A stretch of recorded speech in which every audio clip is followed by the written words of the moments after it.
Hi folks, I've seen a few Barlows on this channel recently, including, well, this is my latest Taylor's Eyewitness Barlow, and I've made some friends through Barlows, not least I picked up a subscriber, Wright, who actually made this knife, and 5 of my other knives.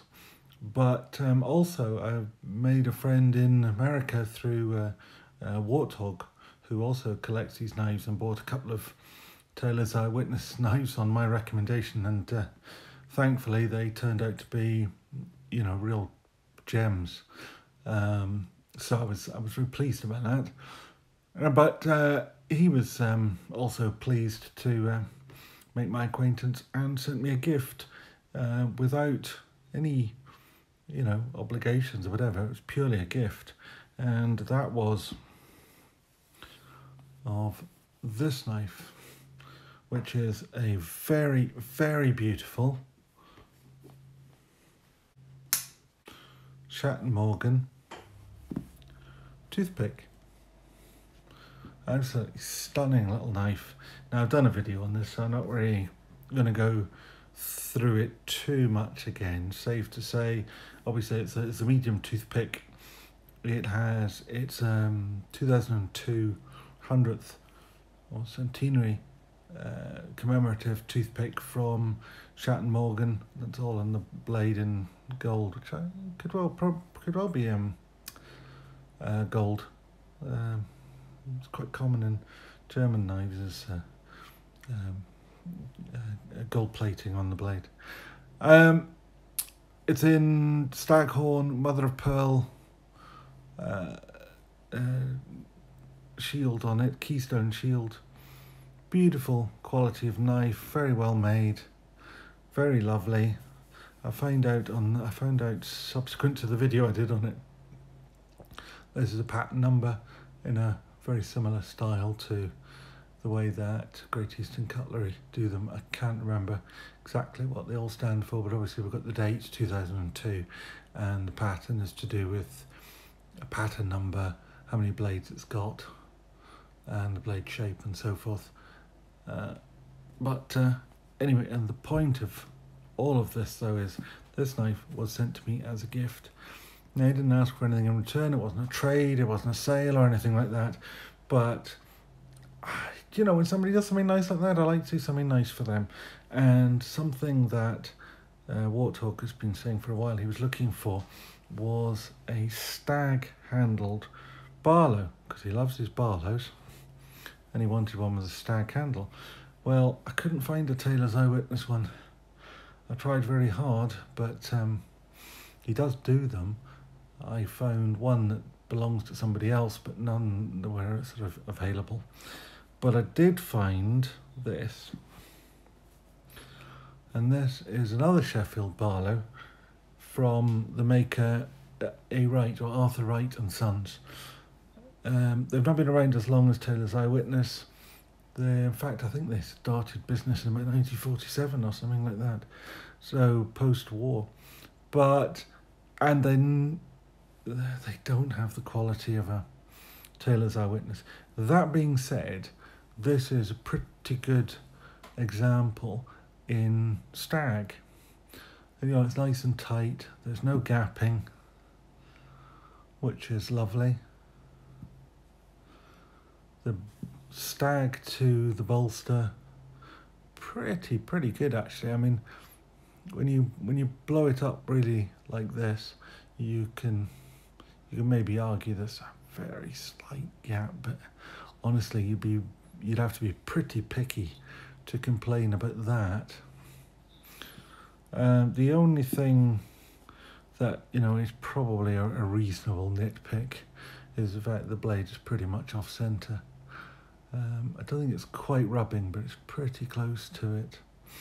Obviously it's a natural material, it's Stag, so the two sides are not perfectly matching in terms of the shape of their bark, but they are pretty well matched in terms of the patterning.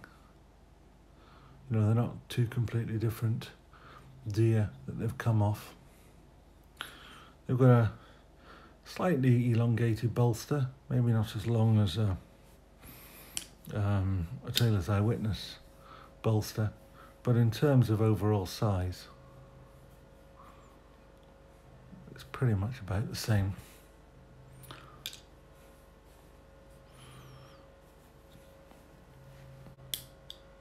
The action on it is pretty typical of a Sheffield knife in that it's very heavy pull, no half stop, but a nicely shaped blade. Not dissimilar to that of the Tailor's Eyewitness. Tailor's is probably slightly more dropped, it's just slightly straighter to the handle, but not a lot in it, very similar. Slightly shorter ricasso, slightly more blade length, both obviously well within the UK legal limit. You can see here we're well below the 3-inch length, even if you measure from the bolster and measuring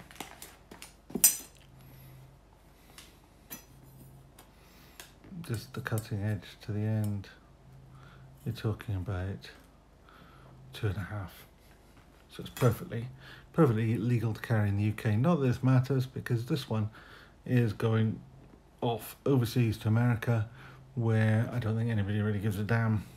There are some states where sub 3-inch matters, but this is never going to be a problem anyway. You could carry this in New York, I think. It doesn't have a pocket clip either, so it's not visible in your pocket.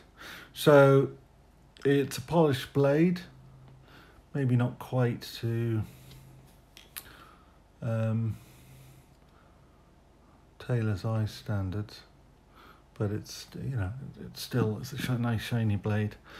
Now this knife actually belonged to Paddy Potato Peelers. He bought it from the famous Sheffield shop, I think, last year. So I knew he had it, so I phoned him up and asked him if he'd be willing to sell it. And he was. So I keep having to, I hate having fingerprints on these things, so I have to keep taking it out of the frame and giving it a quick shine just to make sure it's clean. I gave it a wee polish this afternoon because there were a couple of little marks on the blade. It's a carbon steel blade rather than a stainless blade. So, you know, for those traditionalists would look at this stainless steel and say, no, no, no, no, no. But this is actually a carbon steel blade, so perhaps needs a little bit more looking after than a stainless blade, but I'm sure Warthogg knows exactly what to do with it. Anyway, I just wanted to do a quick video just to show this while I've got it in my possession. This is Sunday the 22nd, I think it is, of March.